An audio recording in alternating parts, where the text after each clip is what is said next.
Hi everybody. Wanted to give you a little overview of the HTML editor kit. This is from chapter 18 on Swing from the Java for Programmers book. The HTML editor kit is very useful. It allows us to read and write HTML documents. It allows us to interrogate the documents and get information about the documents.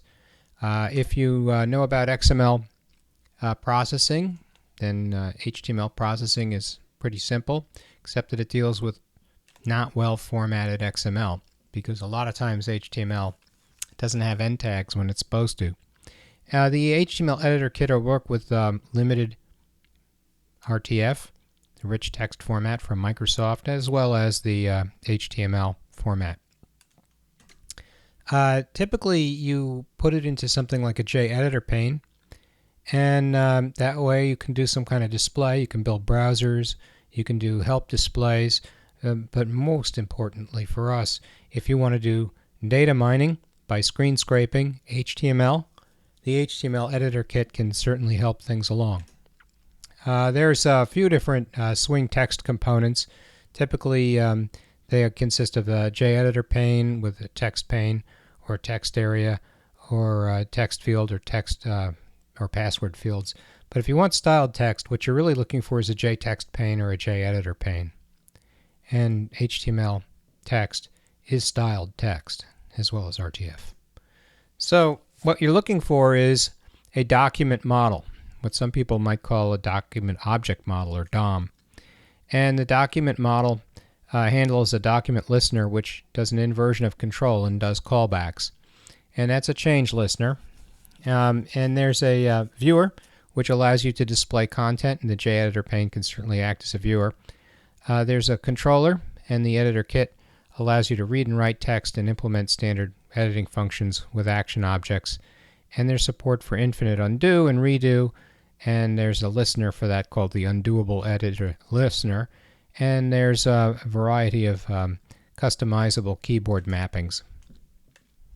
There's three types of events that you can get in terms of document events. There can be an insert update or a remove update, and you can have style changes. Your listener can effectively listen for any of these updates.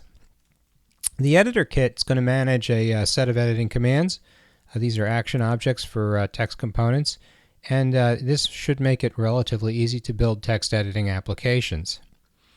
The default editor kit is the default of the JEditor pane.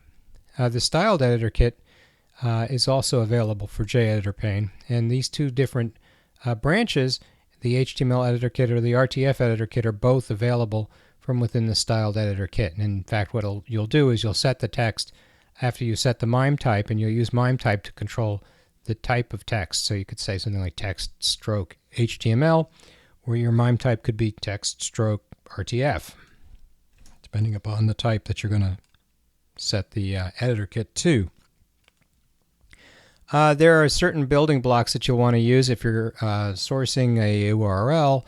You're going to want to open up an input stream, get a buffered reader off of that, and then use the buffered reader to start to get a string, and then create an HTML entry for the elements that you're reading in.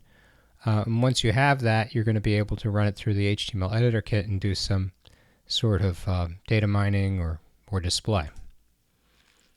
So a couple of approaches here.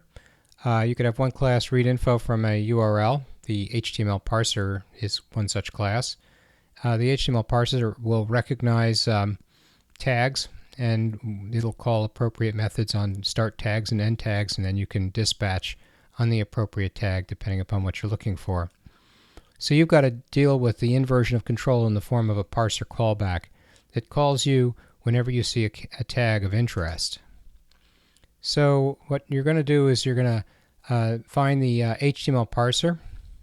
You're going to use a mechanism to read in your data, and then let the HTML parser do its work. Here's the way in which tags are handled. We have a simple HTML tag coming in, and there's a whole set of tags predefined in the HTML class. And then we have a set of attributes, each one of which can be associated with a tag, and a position. So if you wanted to, you could write an HTML parser that searches for specific tags within the text. So here we could handle the start tag and the mutable attribute set. These are the set of attributes that could follow a tag. So for example, over in here we have a background color, and it's being set to some color which could be white, and then we have a top margin attribute, a left margin. These are really not part of the tag, but they are part of the attributes associated with the tag. So the tag body, the tag name is body, but the tag attributes are BG color, margin height, left margin, etc. And then there's an end tag, and this occurs whenever you have a slash preceding the tag, and the end tag handler gets invoked whenever an end tag is seen, and then you have to dispatch properly on the end tag. The handle text invocation is done for things that are not a tag, and so this will be the text between tags. So once a tag has been signaled, if you know that you have some text that you're looking for between the begin tag and the end tag, the handle text is something you would start to care about.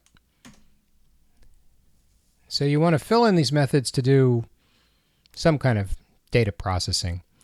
You could, for example, look for images, you could look for anchors, that's hrefs, you could follow links.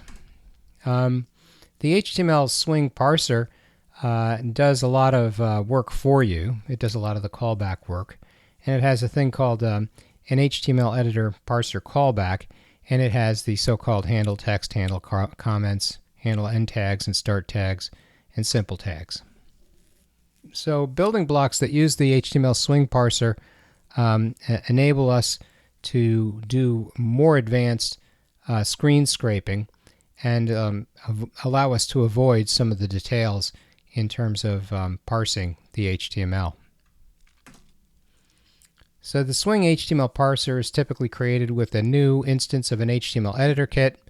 Then the HTML document is created from that kit, and then what you can do is you can put an input stream into an argument for the read method on the editor kit, and then it will proceed to read into the document. Once you have that, you can get the root elements in the HTML document, and you get individual elements, so you can randomly access the document.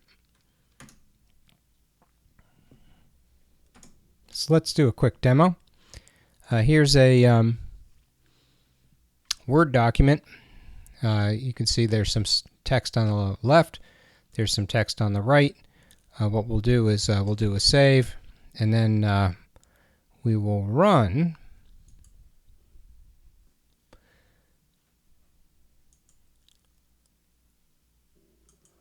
an RTF viewer. So the RTF viewer is going to use an RTF editor kit. In comparison, we were thinking about using the HTML editor kit. The RTF editor kit, it's built into the Swing API, and it is a styled editor kit, just like the HTML editor kit, only with a difference, and the difference is it uses the MIME type text/RTF. So now when you build the viewer, it's going to ask for an RTF file, and then here's an RTF file that I saved recently, and that in theory should look so that it is styled like this. In fact, if we view it as a page layout, these two things are very close, sort of. So that's the RTF viewer. To get that to run, I grab a file input stream, pass it into the RTF viewer, and change the size so that it's visible, and then the viewer should be shown. Inside of the constructor, we got an RTF editor kit. That's a styled editor kit. This is of no particular interest right now. I was just doing some debugging earlier. We'll set the title of the frame, the background to size, the layout, and then we'll proceed to make a little panel. and then we'll proceed to add that panel to the content pane. Now we've got a JEditor pane, and we'll set the editor kit on that to be the RTF editor kit. We'll set up our background, and now we'll put in a scroll pane. The scroll pane will take in the editor, and now this top panel is this J panel where we're going to add the editor.